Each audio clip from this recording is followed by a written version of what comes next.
Hey amigos, this is Ashish Asu and welcome to अपना school YouTube channel. देखो भाई, exercise 7.2 NCERT class 12 का question number 34 जो है ना भाई, स्टूडेंट को बहुत दिक्कत करता है। और वही चीज को हमको करने में बहुत ज्यादा मजा आता है जो तुम लोग को दिक्कत करता है भाई। यानी ये क्वेश्चन को तुम लोग जहां भी पढ़े होगे बहुत टफ तरीके से बताया, लेकिन हम इसको इतनी आसान करके बताएंगे ना भाई, तुम लोग को लगेगा यार क्या क्या पढ़े हैं यार। अगर आंसू भैया से पढ़े होते तो इंटीग्रेशन में कहीं दिक्कत नहीं होता। देखो भाई, इंटीग्रेशन अगर जब भी तुम लोग के पास साइन एक्स और कॉसेक्स के रूप में आ जाए और इसका पावर यहाँ एम दिख जाए और इसका पावर एन दिख जाए, तुम बोलोगे आंसू भैया यहाँ तो ये है नहीं भैया। अरे भाई है भाई, देखो साइन एक्स और कॉसेक्स है ना, तो जब भी कभी इंटीग्रेशन में साइन के पावर में कुछ रहे, कॉस के पावर में कुछ रहे और डीएक्स आ जाए, तो इसका स्पेशल मेथड होता है भाई। क्या होता है?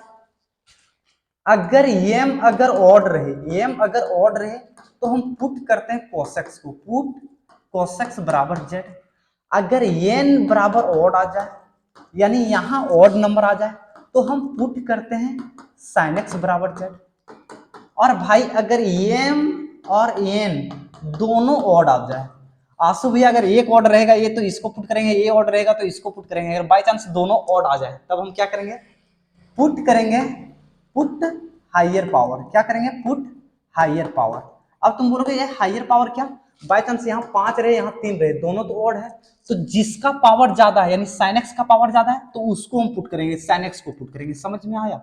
अब देखो भाई, यहां तो अगर तुम देखोगे तो यहां एम का वैल्यू क्या है? बहुत बंदे एक बोलेंगे और एन का वैल्यू क्या बोलेगा? बहुत बंदा एक बोलेगा, लेकिन बिल्कुल गलत बोल रहे हो भाई। अगर तुम एक और एक बोल रहे हो तो इसका मतलब आंसू भैया से क्लास 10th नहीं पढ़े हो, और आंसू भैया से क्लास 10th नहीं पढ़े हो तो पढ़ना व्यर्थ है भाई। हम क्या बताए हैं, कोई भी चीज का फैसला कहाँ होता है? ऊपर में होता है। हमारे दादाजी क्या कहते हैं, बेटा वो कितना पाप कर रहा है इसका फैसला कहाँ होते हैं? ऊपर में होते हैं। तो साइन को ऊपर ले जाओगे तो माइनस होगा ना भाई, और कॉस को ऊपर ले जाएंगे तो माइनस। यानी अब देखो एम प्लस एन को जोड़ के देखो क्या आ रहा है? -2। यानी एम ना ही ऑड है, देखो ऑड और पॉजिटिव ऐड कर देना भाई, पॉजिटिव, और यहां भी पॉजिटिव ऐड कर देना, हम भूल गए थे। अगर एम ऑड पॉजिटिव रहे नहीं है, एन ऑड पॉजिटिव रहे नहीं है, एम और एन ऑड पॉजिटिव रहे नहीं है, तो तुम एम प्लस एन करके देखना, एम प्लस एन करके देखना। उसके बाद आ क्या रहा है ये देखो। अगर एम और एन को ऐड करने के बाद निगेटिव और क्या आए? इवन, निगेटिव और इवन नंबर आए। देखो निगेटिव आया है और क्या आया है? इवन। तो उस केस में हम लोग क्या करते हैं? पुट करते हैं 10 को। उस केस में क्या करते हैं? पुट करते हैं 10 को। अब तुम्हारे टीचर डायरेक्ट क्या बोलते हैं कि इस तरह के क्वेश्चन में 10 को पुट कर दो। भाई हम सपना के आ रहे थे क्या 10 को पुट करना है? नहीं सपना रहे थे सर। तो आप ऐसा को ऐसे बताइए ना, जब एम और एन को जोड़ के निगेटिव और इवन नंबर आता है तो हम क्या करते हैं? Put 10x। अच्छा एक बंदे हम बोल देंगे कि निगेटिव और ऑड आ जाए, तो आंसू भैया निगेटिव और ऑड आ जाए, उस तरह केस में क्या करेंगे? हम पावर को मल्टीपल एंगल में चेंज करेंगे। तो देखो भाई, जब देखिए एम प्लस एन क्या आ गया? ये आ गया, तो क्या पुट करेंगे? पुट 10x बराबर जेड हम पुट करेंगे। तो आ जाओ हम पुट करते हैं, पुट 10x बराबर जेड। और पुट करने के बाद पहला काम क्या है? खाना खाने के बाद हाथ धोना भूल सकते हैं, लेकिन पुट करने के बाद डिफरेंशिएशन कभी नहीं भूल सकते आंसू भैया। तो sec स्क्वायर एक्स dx बराबर dz। ओके। अब देखो भाई, ये 10 था तो इसको रूट जेड कर दिए, कोई दिक्कत नहीं। अब देखो भाई 10 को हम पुट किए तो इसको हम 10 बना दें, तुम बोलोगे आंसू भैया बना दीजिए क्या दिक्कत है?